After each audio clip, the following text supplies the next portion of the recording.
अपना लिए हैं।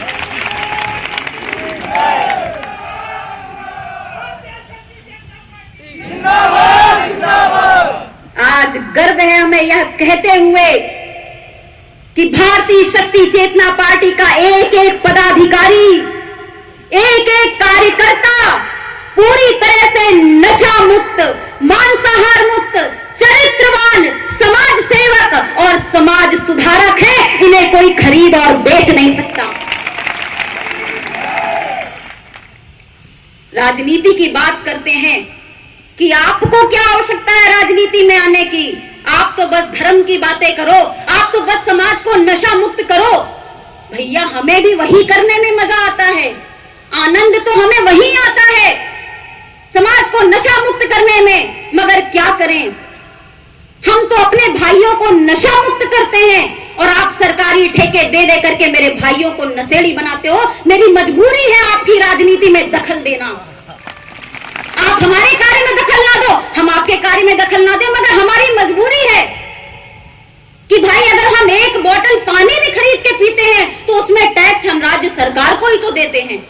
तो हमारी मजबूरी है कि हमारे टैक्स के पैसे से यदि आप राजनेता सैलरी लेते हो तो आपसे कार्य करवाना हमारी मजबूरी है, और आप काम नहीं करोगे तो सत्ता में और राजनीति में आना भी हमारी मजबूरी है।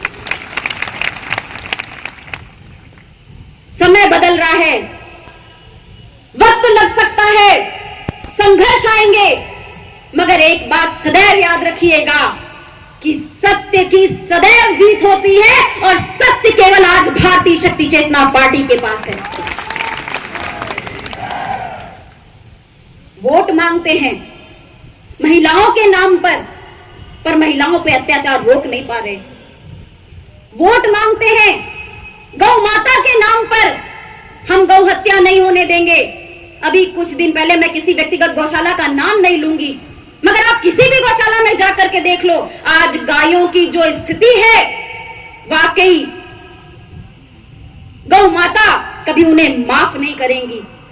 आज ऐसा कोई दिन नहीं जाता जहां मध्य प्रदेश से हजारों गौवंश कत्लखाने में हत्या के लिए ना जाते हो। ऐसा कोई दिन नहीं जाता, और यह गौ माता के नाम पर आशीर्वाद मांगते हैं। कई ऐसे संगठन हैं जो गौ माता के नाम पर पैसे लेकर के गायों को एक जगह से दूसरी जगह हत्या के लिए भेजने के लिए रास्ता देते हैं। और यह राजनीति करने वाले, यह नेता केवल बड़ी बड़ी बातें करके हम इतनी गौशाला खोल देंगे, हम, अरे गौशाला तो आप खोल दोगे, मगर उसी गौशाला में जब तड़प तड़प के, भूख के मारे, प्यास के मारे, सुविधाओं की कमी के मारे जब गाय अपने प्राण त्यागेगी तो सोचो उस गाय की हाय तुम्हें कितनी लगेगी।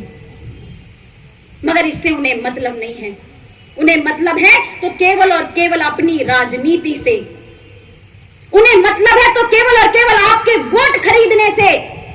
भाइयों बहनों, चुनाव के समय, आखिरी समय में जो कुछ पैसों के लिए, कुछ साड़ी के लिए, कंबल के लिए, शराब के लिए, 500 रुपए के लिए जो अपना वोट बेच देते हो,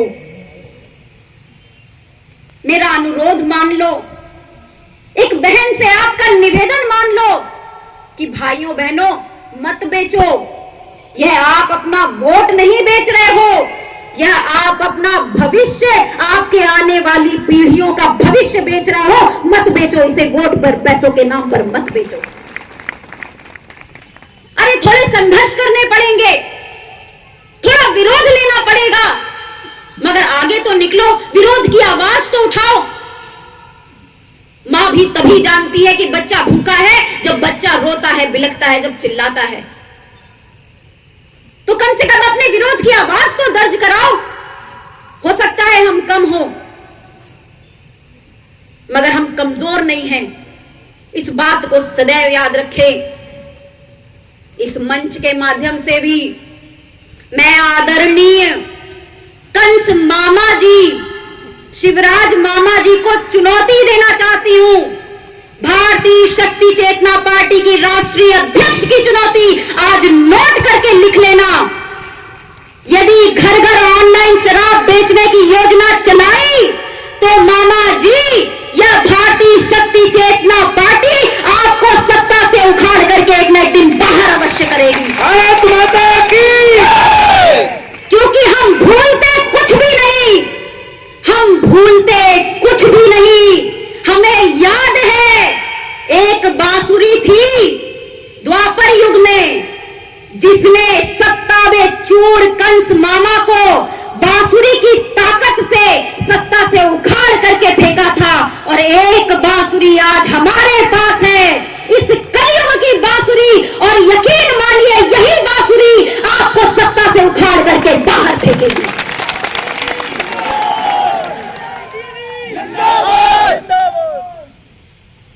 आप यह मत समझिए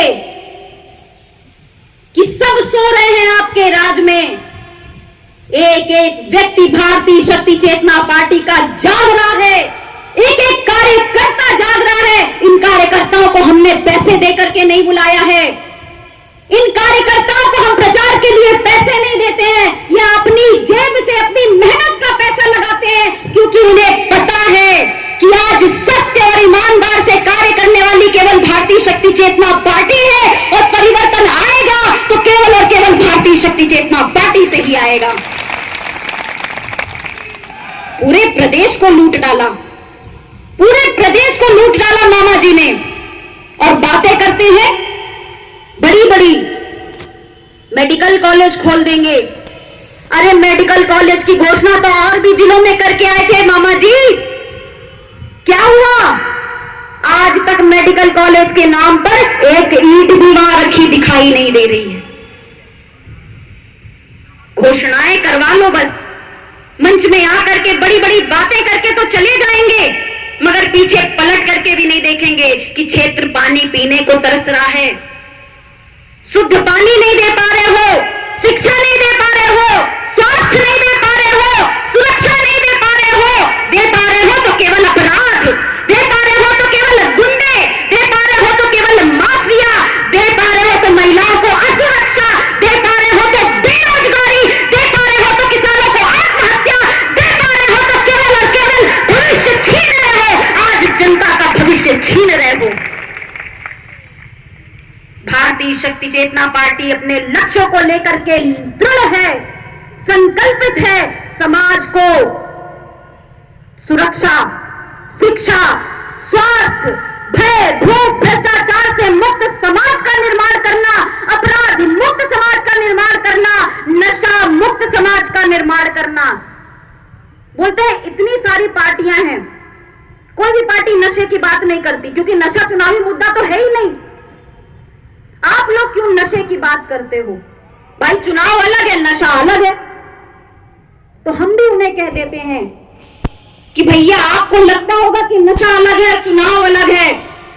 आज यह जितनी पार्टियां, जितने नेता, जितने मंत्री विधायक जीते बैठे हैं ना, जो संविधान की धज्जियां उड़ा रहे हैं, वह आखिरी दिन शराब और पैसे बेच करके ही आपकी सत्ता पर बैठे हुए हैं। आप कहते हो शराब का चुनाव से कोई लेना देना नहीं है। अरे शराब का हर चीज से लेना देना है। जब आप शराब पिला करके एक युवा को मानसिक विकलांग बनाते हो, तब आप उसके भविष्य के साथ खिलवाड़ करते हो। जब आप एक घर में रहने वाले व्यक्ति को शराब पिला करके नशेड़ी बनाते हो, तो आप उस महिला के प्रति अत्याचार कर रहे होते हो, जो सपने सजो करके विवाह करके अपने घर में आती है कि उसके घर में उसको सम्मान प्राप्त होगा।